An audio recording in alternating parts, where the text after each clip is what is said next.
This is CBS 7 News at 10. Your eye on West Texas. After a day of triple-digit heat and sunny skies, the winds blow into the Permian Basin in full force tonight, and the temperatures have dropped. But is this cool down going to bring us some much-needed rain? Let's check in right now with our weather director, Craig Stewart, for a look at what's happening outside and what we can expect overnight. Craig? Tatum, tell you what, we really got some windy conditions from some outflow out of the thunderstorms that were to the north. Now, I want to show you the pinpoint 4x4 radar, what we have going on right now. And again, you can see any kind of thunderstorm activity is around the Big Spring area. I want to show you where those winds are located. Kind of the outflow winds that we see are right along this line. So south of Odessa, Midland, if you're in Crane, Rankin, McCamey, you're going to get some gusty north winds blowing through the area. You can kind of see where we've drawn that line, and that's where we are seeing those very gusty wind conditions. Likewise should have already moved through the Garden City area. Now a little bit closer, zoom in on Big Spring, where they're getting a little bit of shower and thunderstorm activity right now over the last hour. This is what it has looked like. So nothing going on within about half hour ago is when we started to see the showers developing, and you can see back behind it, we're showing you the hail tracks that are on these thunderstorms.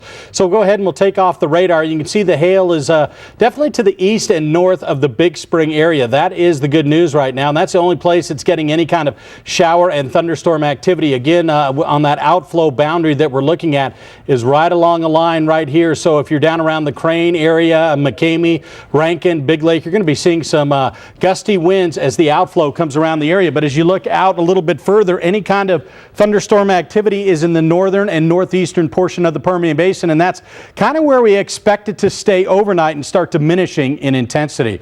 Coming up in just a bit, we'll let you know how long the rain is in the forecast, and that's some good news. Craig, thanks very much. Now to the latest developments in the case of missing Colorado City teenager Haley Dunn. It's been close to a year and a half since the 13-year-old cheerleader vanished from the small West Texas town. Since then, search crews have spent countless hours trying to find clues into what led to Dunn's disappearance.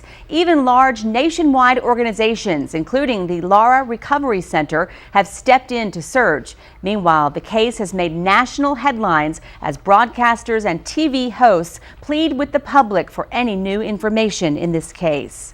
After using several methods of investigation, search crews got some psychic help over the weekend. CBS 7's Jennifer Samp was in Colorado City, where a unique investigator used her self-proclaimed abilities to find some answers. She joins us now with more on the psychic's visit, plus what investigators are saying now about the case.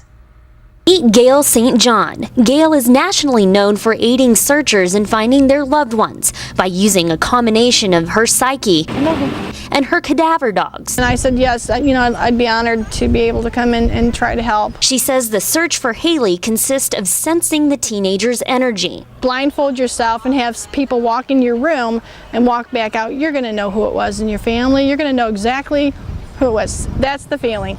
That's what you're using. Picking that residue out from each person and knowing who it is. The search started at Haley's mother, Billy Dunn's former house. Then Gail and the searchers continued throughout the city. Well, I have solved some cases pretty fast. But on the other hand, there's cases like this with twists and turns. Twists and turns, Gail says she is not permitted to talk about. Another investigator with the Death Investigation Unit was also called in to help. What she sees and hears, I put into practice on paper. Peterson says he and Gail met at another high-profile case of Casey Anthony. Since then, Gail says that she has received more ridicule for what she does. Do people question your credibility a lot? Always. That doesn't really matter to me. I mean, I look at the families that I've helped. A lot of people are skeptics, and maybe I was too. Terry Newcomb says the searchers only paid for Gail's room and board, while other psychics charged fees. But we were desperate for something to happen for Haley. Fresh perspective is always helpful. Even Kelsey Alexander with the Colorado City Police Department says they're willing to try anything, including an open mind. Whatever it takes. Whatever it takes. In Colorado City, Jennifer Samp, CBS 7 News.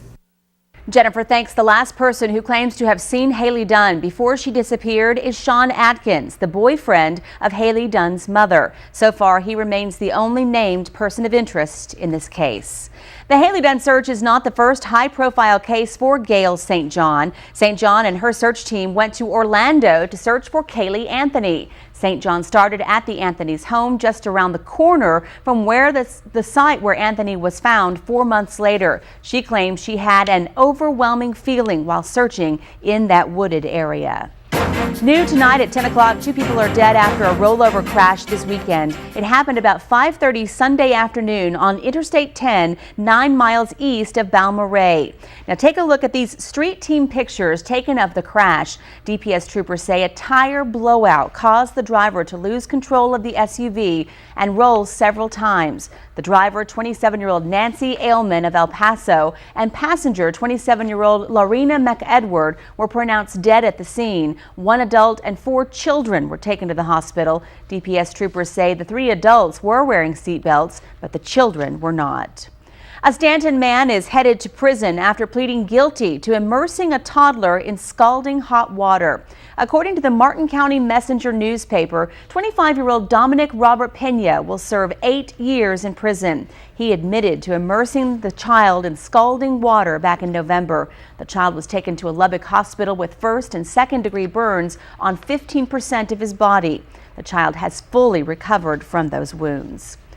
New details on a shooting in Odessa over the weekend. The man arrested for the crime says he was assaulted before firing the shots.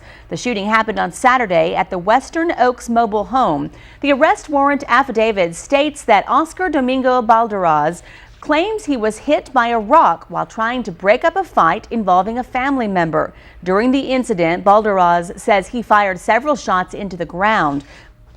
Police say one of those shots hit 26-year-old Armando Garcia, causing his lung to collapse. Garcia is now listed in critical condition.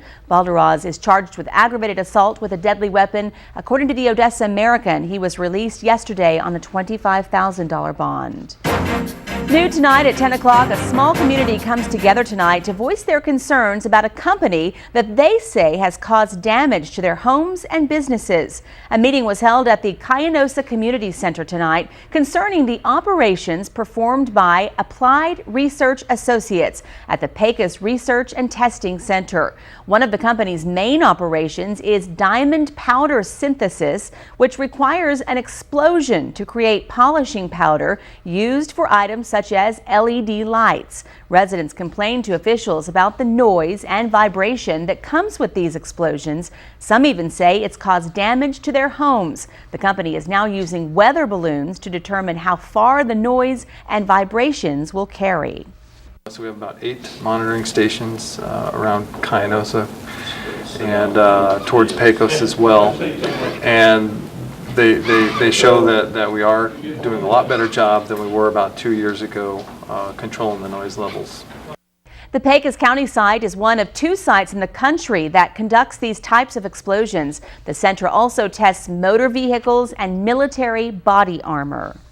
The Air Force says human error led to the crash of a nearly $9 million blimp near Marfa. Back on Valentine's Day, the pilot tried to bring a blimp to the ground when it nosedived and crashed. Officials say the flight director's lack of training on weather data and a false wind warning cancellation contributed to the crash. The blimp is used to detect low-flying aircraft and to help intercept drug planes and control border security. After a Florida man made national headlines for eating the face of a homeless man, more focus is being put on a drug called bath salts that police say were found in his system. It contains chemicals that cause paranoia, hallucinations, and convulsions. It's sold over the counter at many adult stores as cocaine or synthetic LSD substitute that is smoked or snorted for a high. DEA agents say the use of bath salts is still continuing in the Permian Basin despite a ban on the drug. Again, the bath salts are sold in certain types of establishments. You're not going there to get bath salts to take a bath with. They're being marketed under one reason, but they're actually being bought and being abused and causing a lot of emergency room admissions in the area. The Midland County Sheriff's Office says they are trying to find the source of the problem and stop it before it spreads. More stories all new tonight at 10 o'clock. A road project will soon be underway in Andrews. The Andrews County News reports that the $1.4 million project on Highway 176 will go out for bids in August. According to an engineer, construction will consist of adding a lane in both directions. The road work could take 4 months to complete. A traffic alert for drivers in Odessa. For the next 2 weeks, TxDOT crews are performing maintenance work on West County Road. The crew will be seal coating FM 1882 to help protect the road. The project will start at 42nd Street and head north to Highway 385. With your eye on Big Spring tonight, as local cities prepare for upcoming budgets, one city must face a harsh reality. Big Spring officials have to replace 55 city employees, which they say is more than 20% of the workforce. Officials say having to compete with the oil field industry is a big reason for the large number of employee turnovers. They also say the shortages are affecting city services, spreading current workers very thin and making new hires even more crucial. With your eye on education, Midland ISD has released a list of new campus principals. MISD officials say these leaders will help move the district forward. Jamie Almond is the new principal at Fannin Elementary. Mike Lloyd will be principal now at Pease Communications and Technology Academy. Deborah Kendrick is moving up from assistant principal to principal at San Jacinto Junior High School. And former ECISD assistant principal Jennifer Seibert will now become principal at Washington Math and Science Institute. To see this list again, you can go to CBS7.com. ECISD is providing free food services for children this summer. Beginning today, the Ector County School District is operating its food program at selected sites. Meals will be served Monday through Friday for the month of June. The program will provide food at no cost to children between the ages of 1 and 18. For a list of the serving locations, you can go to CBS7.com. It's that time of year again. If you are with an organization seeking summer volunteers, we are compiling a list. So please send us the information at news@cbs7.com. We'll post that information and your upcoming events on our community calendar. A doctor will soon be visiting patients at a new multi-million-dollar hospital in West Texas. Starting June 7th, Dr. Robert Healing will be treating patients at the Martin County Hospital for 3 days. He will return later this month for more appointments. If you'd like to make an appointment, you can call 607-2288. A new restaurant opened its doors today in Midland. Super Salad is located at 4706 North Midkiff. It will be open from 11 o'clock in the morning until 8:30 at night every day. The West Texas winds are howling outside right now, so could this be a sign that rain is on the way? Our weather director Craig Stewart is back after the break with a look at your chances for showers, plus your 7-day forecast. You're watching CBS 7 News, your eye on West Texas.